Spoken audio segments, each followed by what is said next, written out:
Sorry? Can I use the bathroom? Sure.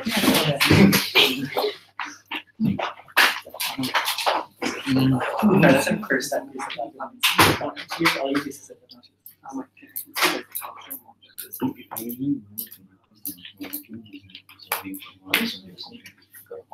Oh, that's. Oh, it's like VILLA than real. Oh, you can just copy this. MIDP is better if you just fill the form e-ballot as well. Sorry? If you fill the e-ballots now, just the names. Oh yeah, sure. Yeah, I know. Otherwise, just like the spellings are sometimes a bit. Yeah, the faster we do this stuff, we can go to socials.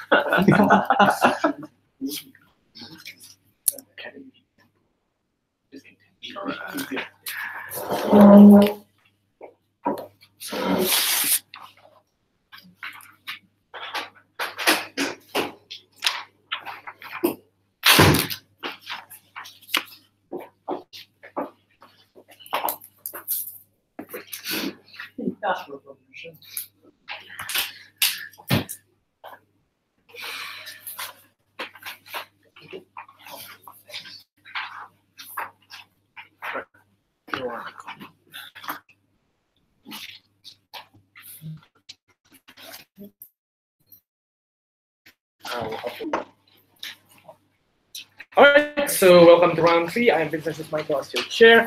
Before we all begin, let's begin with introducing ourselves and our preferred gender pronoun. My preferred gender pronoun is he. He. Yeah. He. No preferred pronoun. She. No. All right then. With that said, let's call upon the Prime Minister to open up this debate. Here.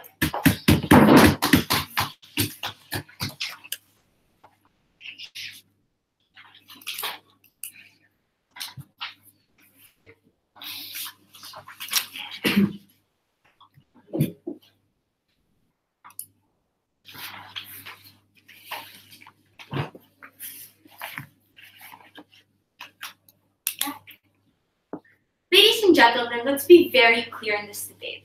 We regret judicial activism in the way it is defined in the beautiful info slide, right? Which is where judges interpret laws not on the basis of objectivity, but on the basis of forwarding some sort of social change or what they feel is social justice, right? What would we rather have on our side of the house? We'd rather fight for social change, not through the courts, right? But through the executive and legislative branches, right? The democratic branches of our government, right? Where we fight for changes in these areas, right? The standards by which you should judge this debate are clear. The standards by which you should judge this debate are when do we regret something, right? We're going to tell you we regret something when it makes the justice system unfair and ineffective, and when it's counterproductive to social change. So what am I going to run in my arguments, right? I'm telling you two things. Number one, about how it erodes the trust of the justice system, why that's very important and critical for the justice system to be able to function. And number two, why it's counterproductive to the pursuit of social justice. So number one, why it erodes the trust of the justice system. Trust is essential for the justice system, right? You have to perceive the justice system as one that is objective, apolitical, and judges as interpreters of the constitution of your land, right? What happens on their side of the house, right? When judges vote on the basis of judicial activism, you stop that perception, right? Because now these judges are seen as biased political entities that lean to one side or the other, right? That are incredibly liberal, don't care about the laws and the constitution that exists. We think that, no thank you, that erodes the trust of the judge. Where, for example, when Trump ran with the narrative that Obama shouldn't be able to appoint any Supreme Court judge, right? Because they're all biased Democrats that will vote in that manner. So, why is this something that's important, right? There are two harms.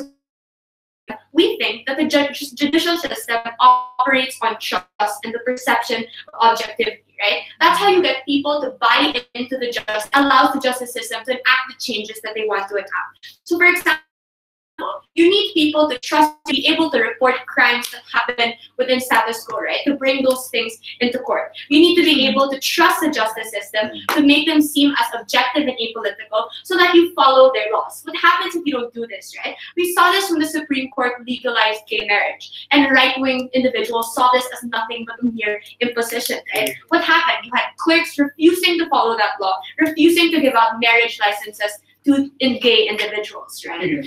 What's the second harm, right? We think that it leads to right-wing retaliation under their side of the house. What happens? Because now judges, not just our liberal social justice warrior judges, are going to perceive the game of the judicial system as something that is political, right? So their job becomes political. They want to fight for the changes that they want to fight for, the same way that liberal judges want to fight for the social justice that they want to fight for, right? How does this manifest? It manifests in things like the Supreme Court, for example, overturning the types of laws or that the legislation will push for, right? It manifests in things like local courts, for example, judging things more biasedly because they now understand that they have the ability to do this, for example, or because the laws, for example, are not on their side, these types of things. So you have things like sentences, for example, being unfair. You have all of these types of incredibly important. You distort the entire judicial system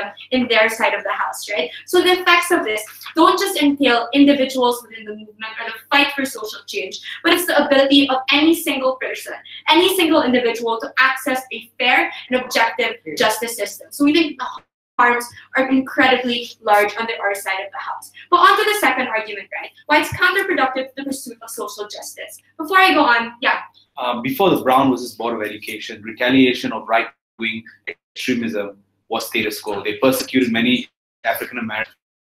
So why then should this right-wing extremism should be considered now, given that there's a possibility of change? Okay, so I'm going to tell you under our side of the house, where you have less of that right-wing retaliation, when you fight for things under legislation, under the executive branch, and I'm going to explain that in this argument. But first, why is their side counterproductive to the pursuit of social justice? So let's look at the definition of social justice, right? We think that this is something that is incredibly debatable. That's why we have so many debates about what's good for gays or what's good for the feminine.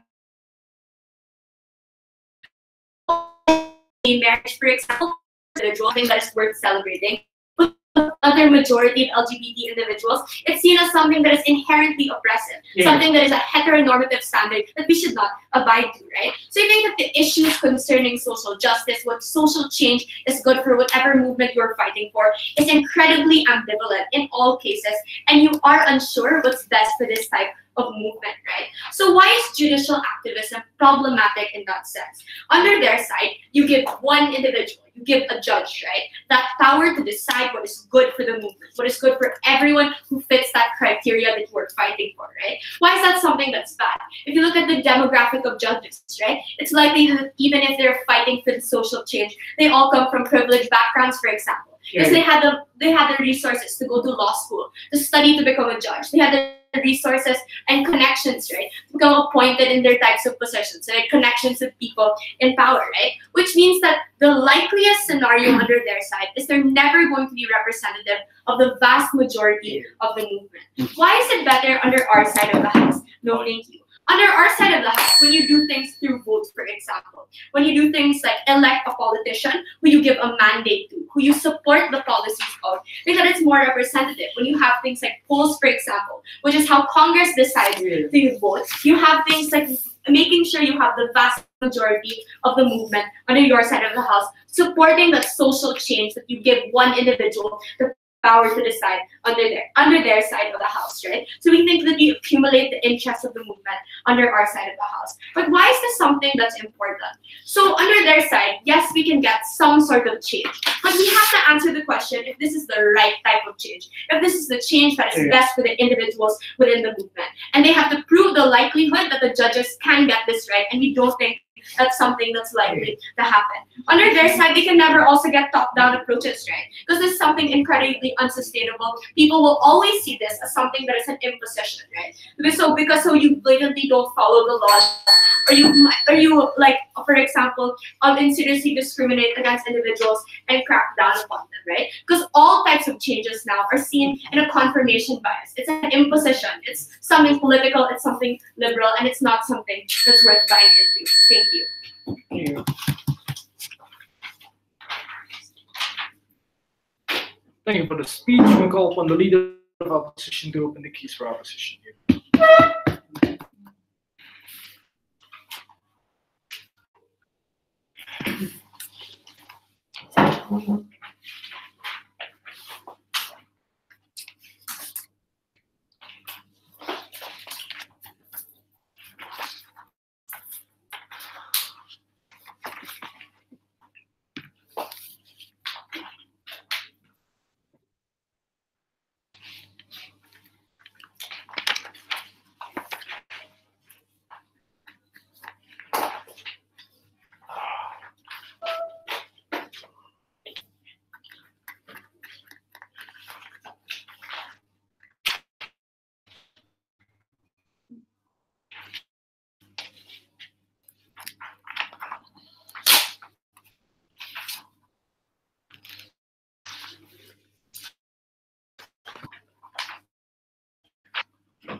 A traditional interpretation of laws has constantly failed to accommodate changing social norms, and judicial activism is the best way for us to break the monotony in this process. Before I carry on to responding to Prime Minister's speech, the first thing we need to clarify, which was unclear in PM's speech, is what exactly is social justice and what does it look like when judges participate in this activism.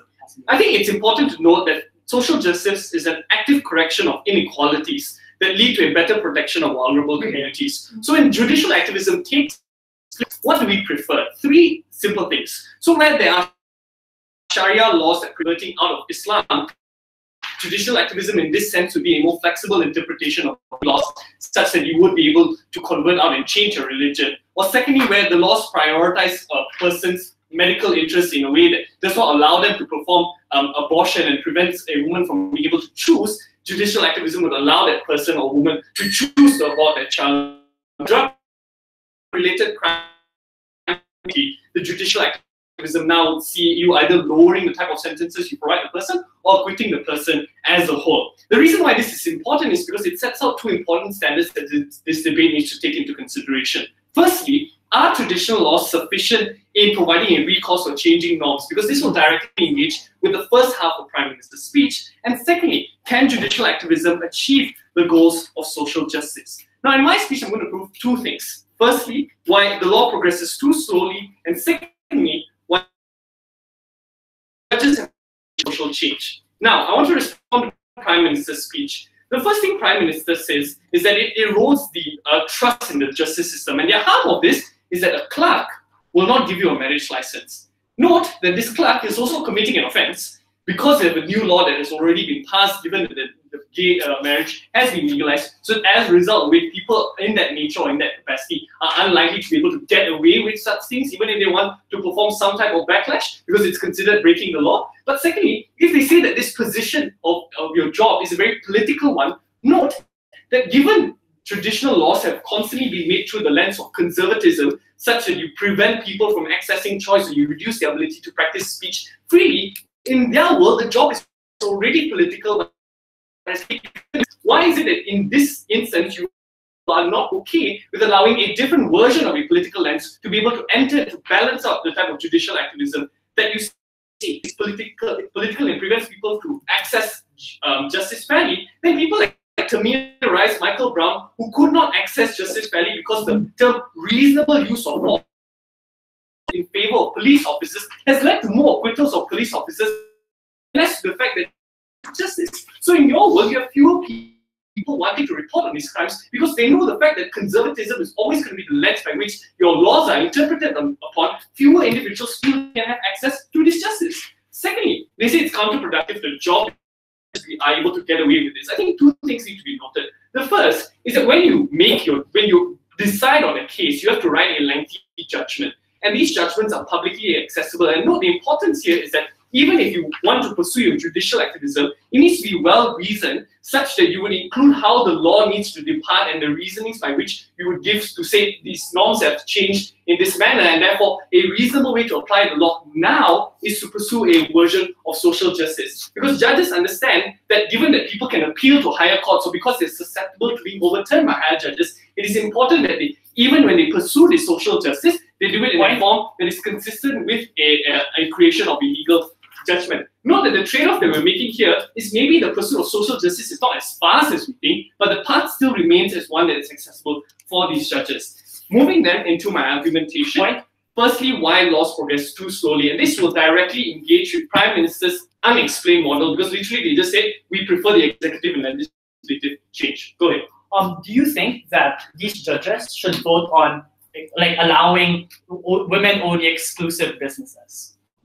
So if there's a law that prevents women from owning businesses exclusively, then yes, we would support that, because that is in line with what social justice is, and to have more feminist values in that system. I don't know what the function of your reply is, we want to clarify. So on why laws progress too slowly. Firstly, the process of note that if their biggest claims are parliaments are usually very unrepresentative. Why? Because it's dependent on election cycles. Note that now the American Congress is filled with Republican politicians, means that the type of laws that you're going to get are only going to be in a conservative sense. Possibly in the next cycle you have a Democratic Congress, and then it follows an alternative sense. In both worlds, they're susceptible to types of political lobbying that a lot of minority groups don't have as much access to. So resources to be able to convince politicians or to give you trade concessions or business agreements that allow you to also give some version or some deference to minority individuals so that you have progressive laws are unlikely to happen in this status quo. But secondly, even when these laws are created, there's no check and balance to how these laws are implemented, because judges are expected to rule in deference to how Parliament has shaped it up, and not to be able to break the monopoly that these parliaments have over the types of laws that are created. But secondly, even if they want to bring in the recourse of referendums, note that it happens far few in between, because of the fact that it happens very slowly, or maybe after 10 or 20 years. Even if you have a referendum, it's usually done in a very hyped up fashion, which means that when people vote, they don't have full access to complete information, whereas the comparative of a judge making a decision, having sat through the progress of those laws for a very long period of time, know how to definitely apply the law. But secondly, even if that is the case, if you have things like the Irish referendum against abortion, it's happened so much later when judges have already been ruling in favor of allowing women to participate or choose abortion. So the conclusion to this argument is that even at best you have other versions of changing the law, it's either too slow or it's susceptible to political lobbying that minorities don't have access to, so you don't get that value of social justice. But secondly, why do we think judges have an obligation to do this? Firstly, because they are very learned individuals in the sense that they've had a procedural experience of seeing how the law has been applied since the day it was created, and then seeing how it has evolved. So it's very easy for them to identify where exactly it is unjust in its application to people and how it needs to be reasoned out to these individuals. But secondly, they would be complicit to allow the continuation of unjust laws. If you sit in a position of power and you don't allow people to have consented violent sex, says you are unable to do that, then you're unlikely to be able to give people to have access to things that they generally want. We think these reasons, when you put them together, allow people to pursue their methods of living life the way they want to, and also have access to social justice, because it's a lot more certain in its application than your parliamentary process that is dependent on election fanfare, that is dependent on the type of politicians you have.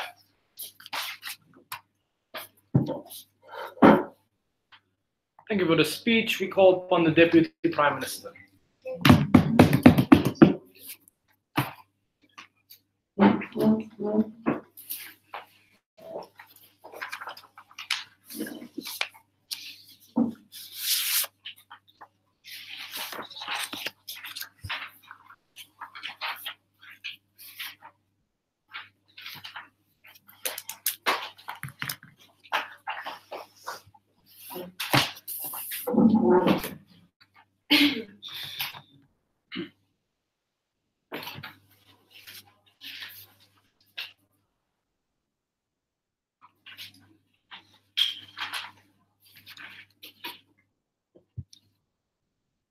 ladies and gentlemen, I think opposition is running a false comparative in today's debate.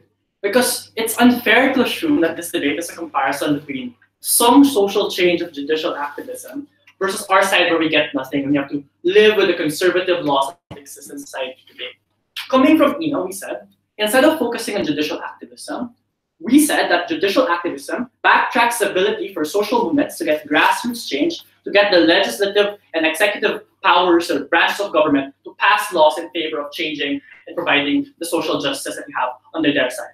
So they have to compare that world because we would suggest that our side is far more likely to get social movements to be accepted in society because of the fact that we're not backtracked by the judicial activism they have under their side of the house. 3 things I want to do in my speech. The first thing I want to do is question what social justice means. Because change isn't necessarily a good thing unless it benefits individuals on the ground.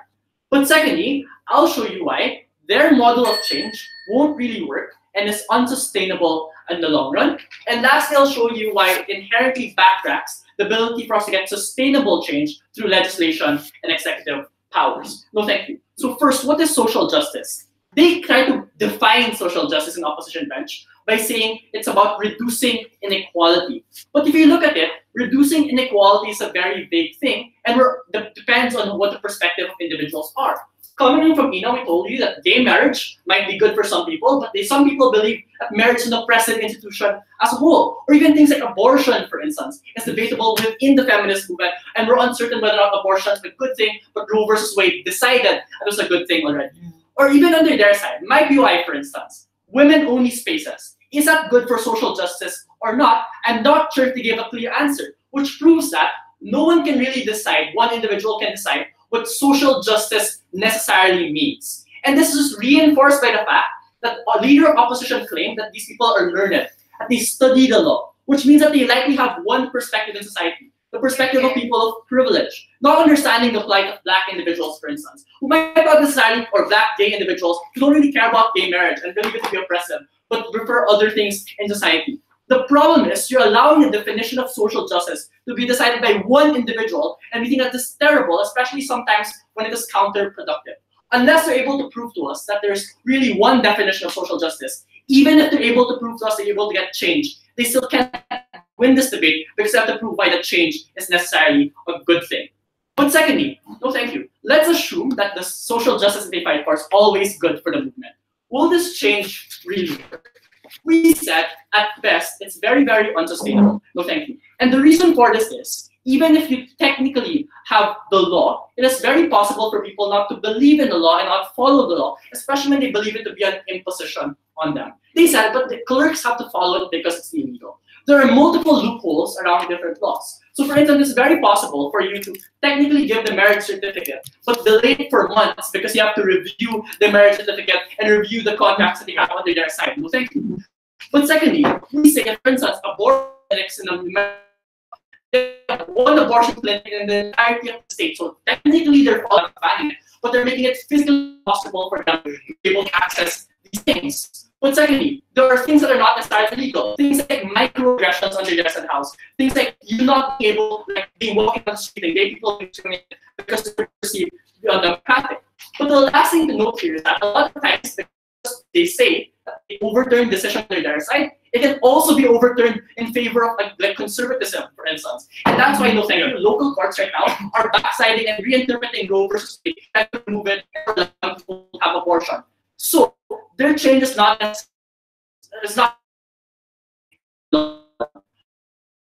their change. But attract social movements from being able to get change. And this happens in 2 reasons. First, because you give the top-down approach never works because it brands a social movement as undemocratic.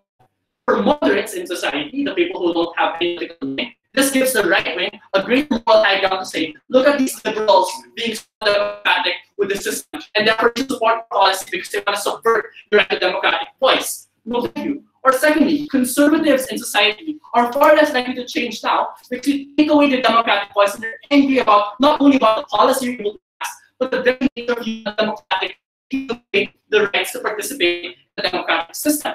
But the second reason as to why it's counterproductive is that you create incentives for social movement to redirect the resources in campaigns that change social perception in society to trying to lobby judicial actors or Supreme Court, for instance. This means the limited resources of the movement will be used to things like funding lawyers, for instance, to create cases in court, things like pressuring judges, pressuring politicians to appoint justice and favor them. The problem is, none of these change the social on the ground because you're not saying gay marriage is good. You're just trying to convince one judges that gay marriage is good and the rest of the house. That we backtrack the ability for us to get social justice. Before we move on, sure. Are you trying to say that when the Supreme Court decided for cohabitation or civil union for homosexuals, this created more persecution against sexual minorities? Yes, they increased the number of hate crimes happening in social minorities because they were perceived to be undemocratic and trying to subvert the democratic system. So you harm them on the ground. And because I've proven to you that it's not sustainable, right? That a lot of times these things backslide. Over time, these policies or the change that they get will diminish. Like the loss they'll get will diminish. But what they lose is the ability for them to fight for social perception in the long game. But then they said two things on this. They first said that politicians aren't representative. Look at Parliament. Mr. Speaker, this argument is uncomparative because at least politicians have a mandate to serve the people. Like your Supreme Court justices have no mandate under their side. It is not comparative at all. But secondly, they said you have access to politicians is harder because it's harder for us to be able to get politicians under our side in Parliament. We would suggest it's hard to tap into judges because a lot of times they're friends of members of the elite, right? You're not, most people aren't friends with the judges that you have, but the politicians have a mandate that you necessarily have to be able to serve. So, at the end of this debate, what happens then? Not only do they distort the justice system on their side, not only for social justice claims, as we have proven coming from Eno, and they didn't respond to, but what they do is they backtrack the ability for social movements to fight for sustainable change in the long run. One that is followed by the people, and another policies that don't backslide because they're changed by a justice who doesn't represent them in the long run. We will concede that the ability for us to access change under our side is slower, possibly slower, but at least it's far more sustainable to their haphazard decision to subvert democracies in government bench. They have to prove what social justice is and why that social justice will last over time. Thank you.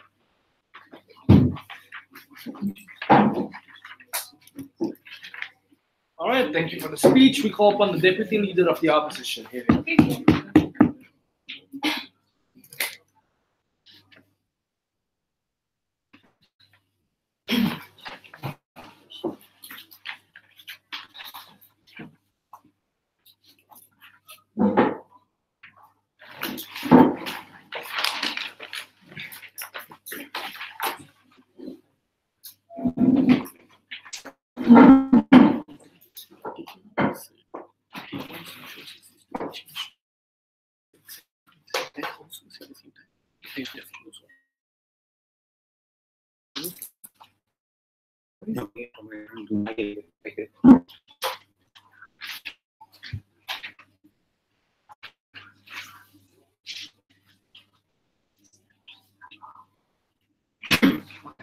By government's biggest harm was that activism, some people are going to get angry. But they did not explain to us why people getting angry and possibly retaliating is then a good enough reason for a judge to protect minorities if the law does not protect them.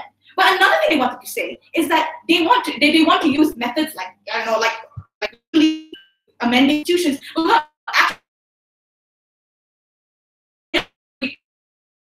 These amendments either come in time or happen. But my argument, as a result of judicial activism, it actually empowers the process of constitutional amendment when people recognize that the justice system has the ability to adapt, has the ability to accommodate to normal minorities. And that's when people have more trust in the justice system if they feel as though the justice system does not protect them.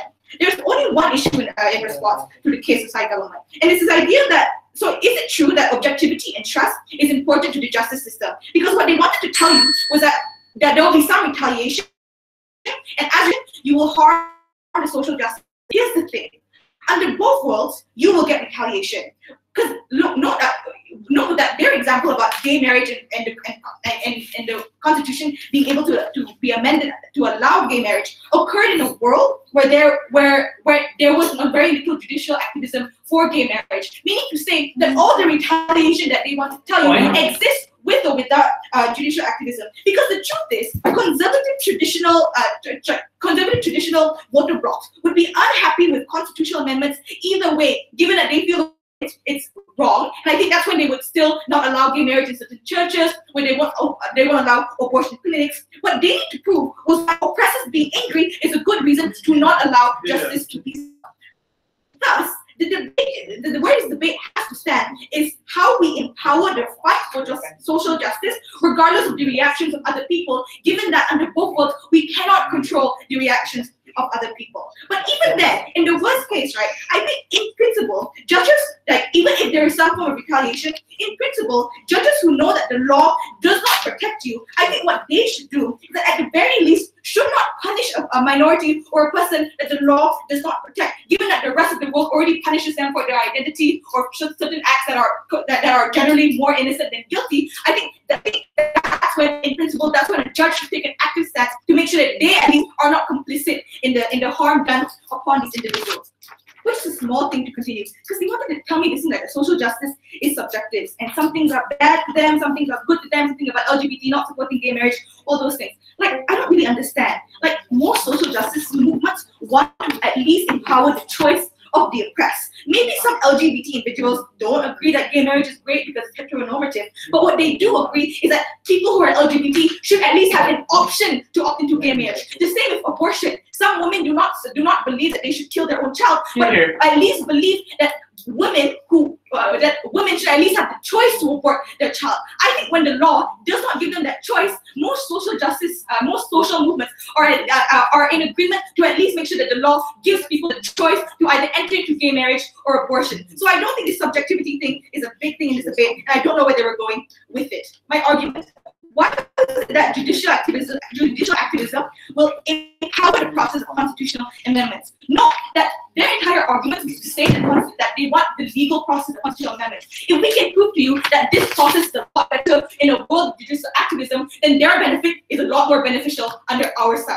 So they've already explained to you that the problem with the current process to amend the constitution through like executive or judicial courts is very difficult. Firstly, it's very hard to open that discussion in the first place in Parliament. Note that politicians will rather choose not to tackle issues that either A, do not pander to the majority, or an issue that is deeply controversial. Why do they do so?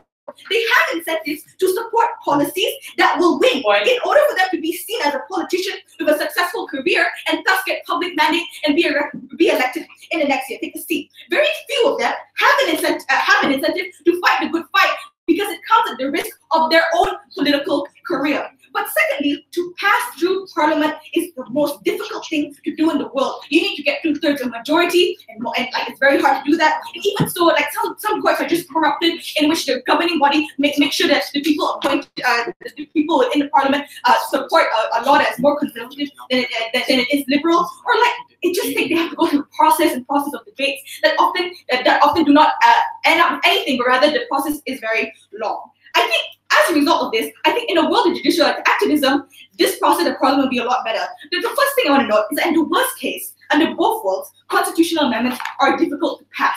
But the very least is that we protect that one person that the judge rules as innocent. That person will not go to jail, that person will not face a death penalty, that person will at least be living a better life. That is one person that they do not get to save. And they have to tell me why that life is not worth it. But what is the more likely scenario? Because that's literally our worst case, right? What is the more likely scenario? I think firstly, before I move on, you can't just assert that all women to have the choice of abortion. So many women believe that women should not have that choice. So you have to prove why social justice isn't subjective, given the fact we have shown you that there are multiple different gray areas in social justice, and how will you adjudicate that on your side? Social justice wants to empower choice. Women that believe that all women should not be able to have that choice to abortion aren't fighters of social justice. Under their world, they also want to have social justice, but also want to defend people that believe that women should not have a choice. So which is it? So which is it, right? What is the more likely scenario under our world of judicial activism? Firstly, I think the discussion of the Constitution being unfair gains a lot more traction. Why do I say so? People who were once apathetic or did not believe in the establishment are more likely to recognize that there is an actor in the law that has the ability to openly support your cause or to openly enact change and protect individuals. But secondly, you set a really strong precedent. This happens on two folds. Firstly, judges who were once afraid to act on what they believe is what they believe is just and thus are ruled a person guilty even though they don't believe that they're guilty. They can now use the precedent of this one judge that used judicial activism to say that, oh, this is why you are innocent because I am following the precedent of other judges. But the second thing can be said for lawyers as well. Lawyers can now use the legal arguments to fight for a cause that was once unwinnable. Meaning to say lawyers are more likely to take on cases that were once very tough to win, but they realize that there are more legal arguments as a result of it. The impact of it is that, number one, politicians are more likely to take on this fight because they're more likely to include it in their own political agenda. Because the number of voters now trust the Constitution to change, and there's less of a political risk to not affect these things. As a result of it, I think social justice now have a legal angle to it, meaning to say social justice will exist. The discussions about social justice are more likely to happen in constitutional amendments, and I think discussion would not have happened under their world.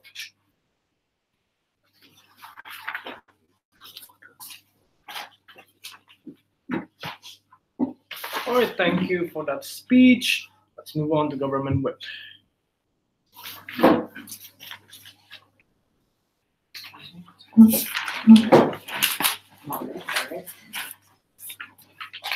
Okay. All right.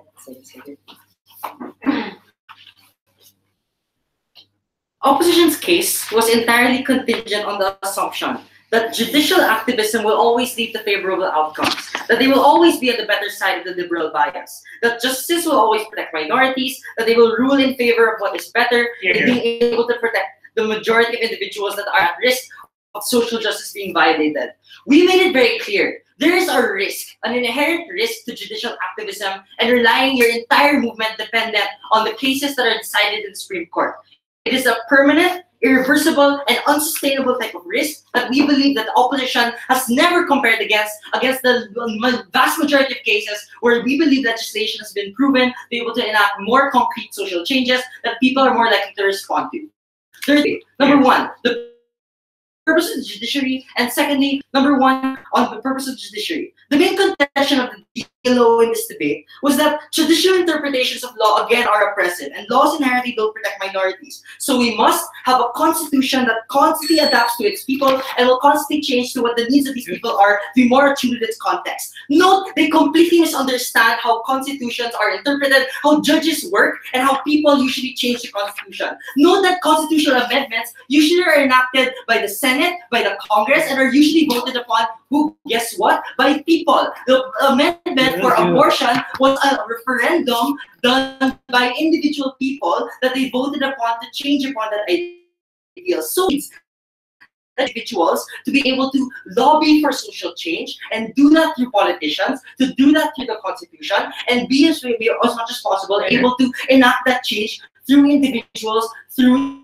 time is possible and not mutually exclusive. This is a fundamental difference here. There's a fundamental difference between legalizing gay marriage and upholding the constitutionality of a law that allows or prohibits gay marriage. Right? We believe there is a clear difference in this debate as to how the function of judges still in our model is an objective model that allows the Constitution to still represent minorities, but still use that in favor of using legislation to protect that. So we believe that's possible anyways. But there are several reasons as to why we believe this claim was simply false, right? Firstly, traditional interpretations of law does not automatically equate to a racist and discriminatory interpretation. Because fundamentally, we'd like to attribute that the Constitution is something that we believe most individuals would adhere to agree on. The ability for the Founding Fathers to interpret the nationalism of America as something for equality for all men and women is something we believe people on the ground are more often not likely to accept, right? People want to be able to do that and want to use just judges and trust them in their ability to interpret in the most objective manner, not in a political and motivated manner to use for their own political leanings, right? That's why the objectivity of the interpretation of the Constitution and how that is applied to laws is a very crucial thing in the relationship that judges are entrusted upon. That's why this is a difference between blatant discriminatory law that can be repealed in our model, that can be lobbied and taken away in our side, between the difference on their side, wherein there is an inherent discriminatory law that is an interpretation that is irreversible and is harder to adjust to and backtrack. So we believe inherent discriminatory interpretations of law, which are shown in a world where judicial activism is present, when judges inherently use political leanings as a basis for every single decision, as opposed to objectivity and how the Constitution can be interpreted to represent whether or not it is better for individuals today. We believe that is more likely to be harmful in their model, because their harms were dependent on the function of a racist law that can harm minorities, which simply was not to be defended. If there's a racist law that inherently harms African Americans, that can be contested in our side, because that law can be repealed, that law can be changed, and that law can be continuously taken away and can be voted upon by individuals. We can lobby people to take off that law. On their side, when there's an inherent discriminatory law, obviously in both sides you want to take that away. But their side is dependent upon discriminatory interpretations, right-wing interpretations, left-wing interpretations, which all have to be juggled upon and be relied upon by a social movement and be trusted upon for a judge to be able to continuously make. We believe that is harmful for the sustainability of social movements, harmful for their ability to be able to work upon. But the second reason why this was simply false was that it neglected the argument of Enoch, which is why we simply said right-wing retaliation, the ability for you to not trust the movement, to not trust your courts, is something that is inherent to one where you focus on political leaning. So regardless of whether or not it will lead to a more discriminatory or less discriminatory outcome, the process of that deliberation, the process of reviewing court cases, the process of being able to indict individuals and sentence them to a prison for something is something that we believe is dichotomized in their world. It's harm, because we believe more often than not, right-wing judges are more likely to be able to take them off and be able to use their own political agenda, because that is done for them, right? And we believe this is clear for their mandate. The mandate of judges inherently on their side is dependent on their appointment, is dependent on their political leaning and the expectation that they have. On our side, politicians, even though it may take longer to deliberate in parliament, but usually if you concede it's about election cycles, it usually would happen in that same single span anyways, because you're more likely to debate on a law in one span of time rather than trying to overturn a court case that happened 20 years ago. We would say it's still more likely for the changes to happen in our side. But lastly, the entire opposition case neglects the disproportionate amount of power and reliance that you leave to the Supreme Court to produce another civil rights landmark case like Brown versus Board of Education. Because if the Supreme Court has an incentive to listen to the majority, then we believe that trust is even worse in their side when it's reliant on election cycles, when it's reliant on people to continuously change the Constitution. Constitutional amendments, constitutional interpretations are continuously harmed in a world where people are not relied upon that. But if the Supreme Court does not listen to the majority and it simply protects the minority, we believe, again, that's still possible in a world wherein it's still possible to interpret the Constitution in a fair, objective manner that can protect minorities at the same time. So judicial interpretations of law can be taken away, can be favorable for most individuals. But this comparison between politicians and judges was simply flawed, because in terms of, for example, in terms of activity, we believe that the process of going through changes in Supreme Court cases usually takes years to decide on.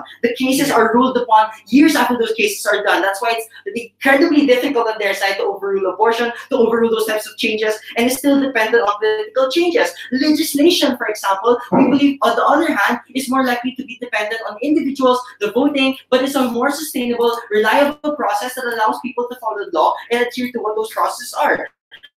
We believe that judges, we believe, are less likely to be trusted upon compared to the political beings in our side, where politicians can be trusted at any way. So on either model, if people's ideals change, if context will change, people themselves are more often than not likely to decide for themselves through the laws on how that can work. For all this and more, I'm very proud of those. Thank you for the speech. We call upon the opposition with hitting.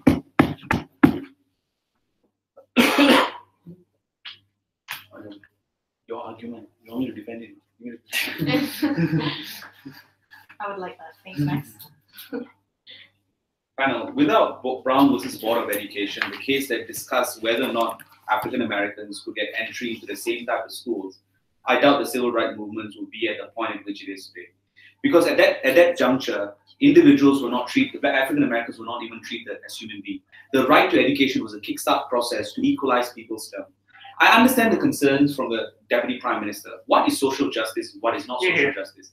to answer to that question quite clearly, social justice talks about individuals who haven't been able to access their choices and protecting those individuals. For example, hear me out here, right? Guys, don't talk. This really affects me. For individuals, for example, a woman who chooses that abortion should not be allowed as an option, that is status quo. So to protect her interests would not be social justice. For an individual who believes that primarily she should have control over her body, that would be social justice issue. I, for one, don't think that this is a contentious area of the debate, but to address the concern of the government, I'm doing this. I'm just being nice. But this debate rests on three more contentious areas. First of all, is judicial activism principally fair? Secondly, does the democratic process of the executive branch that we talk about better represent these individuals and their concerns? And thirdly, will individuals or communities be discriminated as a result of judicial activism? The first one, is judicial activism principally fair? They argued this by suggesting and a common society. We think the same argument can be said about politicians who are also often very elite to class of people. But the settling argument here is one that's said by Dave. A lot of the being process of the judge means that you have to hear cases from day to day, which means that you have first-hand experience of the operation of the legislation coming into force and how does it treat individuals on the ground. You would see how individuals are particularly victimized purely by circumstances. And those are the individuals that probably will kickstart such judicial activism. So therefore, privilege automatically does not allow this to happen. But secondly, the comparison is that in democratic processes, individuals who are privileged are allowed to act on their privilege. Like a bigoted redneck individuals are allowed to act on his bigoted redneck philosophy and ideologies, and when he enters the voting box, would be able to exercise that. Judges, even though they have personal biases, have to support their personal biases, or in this instance, activist nature, with legal arguments that support and corroborate their statement. This is far better than expecting a bigoted redneck individual to change. But the second thing we'd argue, which is important, is that if judges do not do this, they are complicit in the continuation of injustice after witnessing it. This is principally unfair, and judges have a duty to recorrect and criticize what is wrong and what is good. But the last thing they said is that traditional interpretation of the law exists. And this is an argument that came up of Deputy Prime Minister's suggestion that conservative interpretation will also combat the type of judicial activists that we have. Like, I would like to just point out that conservative interpretation is traditional interpretation. It already exists. And it already is unfair, like we're suggesting in the opposition side. The question then is, are there any mechanism for you to counter such traditional and unfair interpretation of the law? And we tell you, at least in our world, some individuals will be able to get access to fairer and people who resonate with their concern. Sure. What happens when your liberal judges are replaced with conservative individuals who now want to retaliate because they believe that the justice system ought to be politicized? Won't you also get all the harms of the problems that you cite on your side? I think you need to have a bit of understanding of how the judicial ruling is happening. So if it comes up with the Supreme Court, your magistrate court on the down or really high court can't really overturn the decision of the Supreme Court.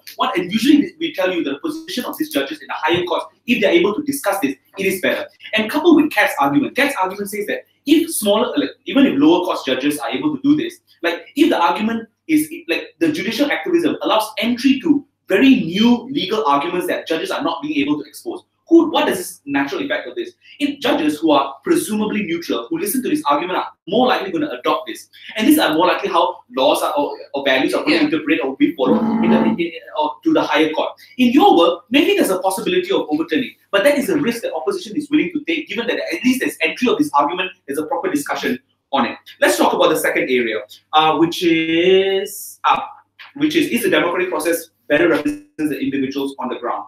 To this we say that we are unsure as to how the democratic process, the election of the ballot box, best represents change properly. First of all, a lot of election cycles happen 4 to 5 years, often, or only manifestos only happen during this time, and there's no way for check and balance to happen. Katrina adds this by arguing that very often unpopular legislation is rarely pursued. No Malay candidate or Muslim majority candidate in Malaysia would want to talk about apostasy, especially when you face the wrath of the Islamic community over there.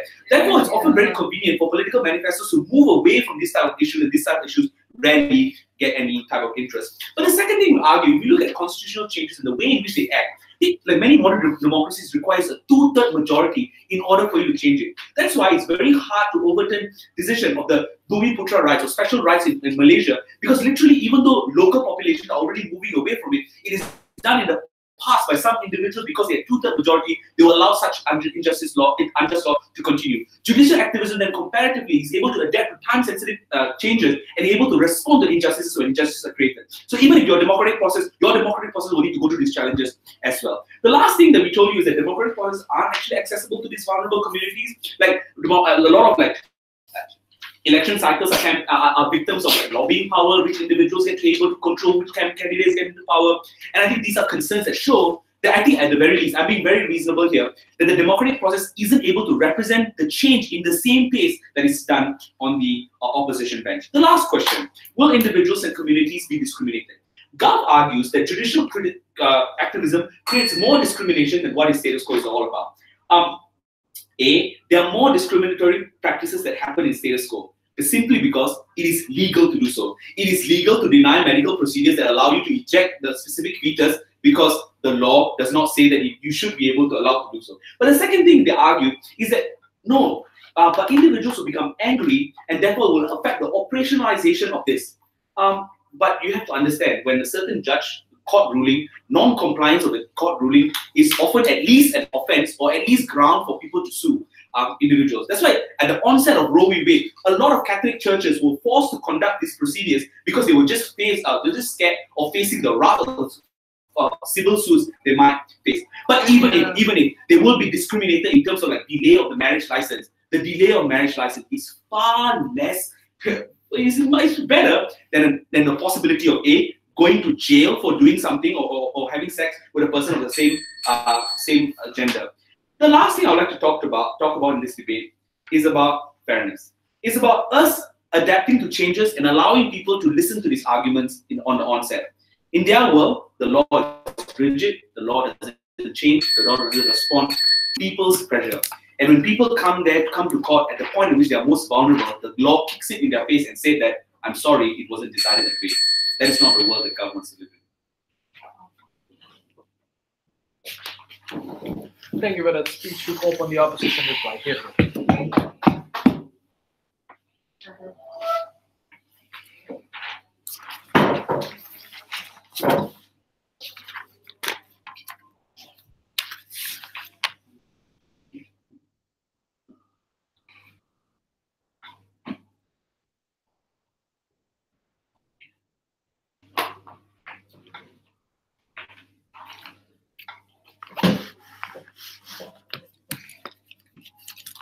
There are two questions in my reply speech. Question number one, is the traditional law, in our present understanding, sufficient for social justice to achieve its three causes? Question two, can we genuinely believe that we can forward social justice causes only through and exclusively through legislative change? First question, under this issue, the first response we heard from side government is that we don't know what social justice is and there are varying definitions to it. So let's just not do it. I think this is probably very weird because in their world, they want legislative and executive change for social justice. So what is your definition for social justice? Reasonably, if you have a definition, we think that also can extend to our world. And I think that's a fairer way for this debate to operate. But I've said the difference here. Because it's democratic, a lot more space for your different versions of social justice to be accommodated as compared to outside. Maybe it's a bit restricted because it's only judges. But even then, it's fair to say that in your world, given that the political incentive of every politician is to garner the largest number of votes, that means that the things they will listen to is majoritarian views. So if more women in their world think that you should not have access to abortion, that means the minority, women who believe they should have that choice, don't get represented in your political process. That is why on our side, the comparative is at least we get to give them a voice to this. So we don't need to, we understand that the law may cater to the majority of individuals, but at least the recourse here is that minority individuals have access to something. But even then, we went on further to say there possibly is a common ground. Despite the fact that there could be differences in your understanding, the one common understanding is that people should have choice to do certain things. So in your world, the choice of women not to participate in abortion is unaffected, but what happens in our world is that that choice for these women are still protected, but the choice for those who want abortion get to be extended as well. Because literally, that's an argument to say that there are some judges that dissent and disagree with you, so because they can't come up with a common answer, they shouldn't do it at all. I don't understand why that makes sense in your world. Secondly, the traditionalist sense of applying the law. Because one What this means is that you are unlikely to allow things like sex changes or leaving religion or not having access to abortion. They call this fair and objective. All you're doing is protecting a singular version of political thought, that being a conservative version of interpretation. I don't understand why you would like to call this a fair and objective sense, because really it's as much political as saying that a liberal version should be extended as well. There are harm to this. Conservatives will be angry. Note that retaliation is often not seen from minority individuals who are genuinely angry themselves because they don't have the same access to resources the way conservatives do. Does that mean that their anger is unjustified? No. We think that their anger is equally justified, and if judicial activism can address some of their anger and provide them a recourse for it, we think they're as much entitled to having a recourse just as these conservative individuals also want the opposite. But the second harm is, there'll be hate crimes now because people disagree with the way of the laws. The first thing we say to this is a hate crime is another crime that gets prosecuted under a different law. But secondly, it also doesn't justify why one hate crime to some individuals means a wholesale ban to actively being able to access gay marriage. We think that we need to be a bit more reasonable in how we understand where the benefits get accorded to. But secondly, can we forward goals of social justice? Because their solution is parliament. Even if you have referendum changes in your world, it happens after many, many decades. That is why Roe v. Wade was the starting point to more of the benefits that the civil rights movement eventually got. Because the Kennedy, Brown was born. Brown was born. That one. So because it became a starting point for the Kennedy administration to say, let us now have more rights for these individuals. These are important benefits that they don't get on their side because all they have is a monopoly of parliament deciding this is what the law is, but there's no check or corrective to that mechanism. At the very least, we give some corrective to that, and then the benefit is, even if you don't have all favorable goals, the very pursuit of that itself is a continued benefit because you have access to better legal arguments, and you have better lawyers being able to report and bring in cases that previously don't appear in your work.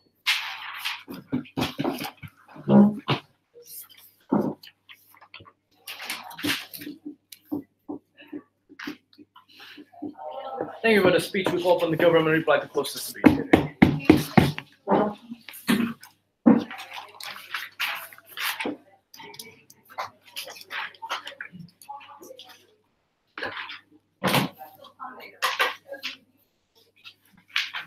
I want to start the reply speech by asking what this debate is not about, right?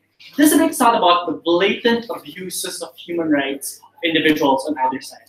And the reason for this is a constitution which protects human rights would mean that an objective interpretation of the constitution would also lead to you preventing the blatant abuses of human rights on their side. But it's also not about super oppressive governments with no parliament and no ability for them to have change. And the reason for that is it's an unfair characterization because they probably won't have the liberal judges under their side as well. So the reasonable characterization of this debate isn't about the medieval kingdom, but rather about instances where we're uncertain about things like gay marriage, things like abortion, that don't kill people, but are debatable things that individuals have to decide on. But secondly, what is the comparative in this debate? Because government side didn't argue that we don't want any change. What we said was we were for changing the mindsets of individuals by all the campaigns that we have that are backtracked by the policy of government when they subvert democracy. That is why it's important, because we have shown to you that this change is far more sustainable, far more long-lasting, and doesn't have the negative side effects when you impose decisions onto individuals. The question of this debate shouldn't be about which side is more likely to get change. Obviously, they get change on their side. But you have to question the quality of the change to begin with. And this is where government ran two cases. The first was to say that change is only good insofar as it forwards the interests of minorities, and that social justice is necessarily subjective because you are uncertain which policies are good for minorities to begin with. They try to assert that no, there's one definition of what social justice ought to be without really telling us how. And if you look at their case, they changed their definition. Leader of opposition said it's only about countering inequality. Then the deputy prime leader of opposition and opposition whip said no, it's about choices. They themselves don't have definitions on their side because, like, if you're pro-choice, then you're probably pro-capitalism because that gives the most amount of choices, right? So they don't have a coherent definition of social justice on their side. And because you have proven to you that that is oppressive, because you're unlikely to represent interests of people. Even if you get decisions, you probably don't help the minorities who don't have the access to these justices, right? Who don't have law education to be able to access the problems that they have. But what is our comparative? We said that democracies are far better and the legislative is better because it's actually elections, right? Which means that you have each person has one vote. They said it's not perfect. We concede. But it's comparatively better in a world where you allow one individual to decide the power. The only other response came from Governor Ply when he said this is a tyranny of the majority. I don't think you can credit that in today's debate.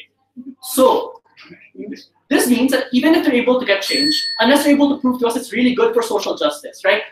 Are they okay with women-only spaces for businesses because it might be perceived as unequal? Still no answer coming from their side. They don't win already. But we said, even if you're representative of the interests, the change you get will always be too slow. And the reason for that is it's minimal change at best. Because if people don't believe in the justice system, they won't follow the laws. And yes, they won't have to break the laws. They can find loopholes, like delaying the court settlements, for instance, or like building one abortion clinic as a side. But the second problem is, a lot of times, these farms backslide. Opposition seems to assume that you'll always have liberal judges. No, look at the Supreme Court today and how they're placing it to the conservative majority in the United States. In those instances, your judges will overturn these decisions. But our comparative was, your side destroys the ability for us to get social perception. And I gave two arguments here. I first said that it is because you brand the movement as undemocratic and therefore give a high ground to individuals. And secondly, because you prevent them from focusing on convincing individuals on the ground, which means that they're unlikely to get sustainable change in the long run and the laws necessary to continue on the social justice that they want to be able to fight for. At the end of this debate, I'm pretty sure these judges have good things in mind. But the problem is they're not representative of the movement and they're not sustainable change. And that is why I'm proud to propose this motion.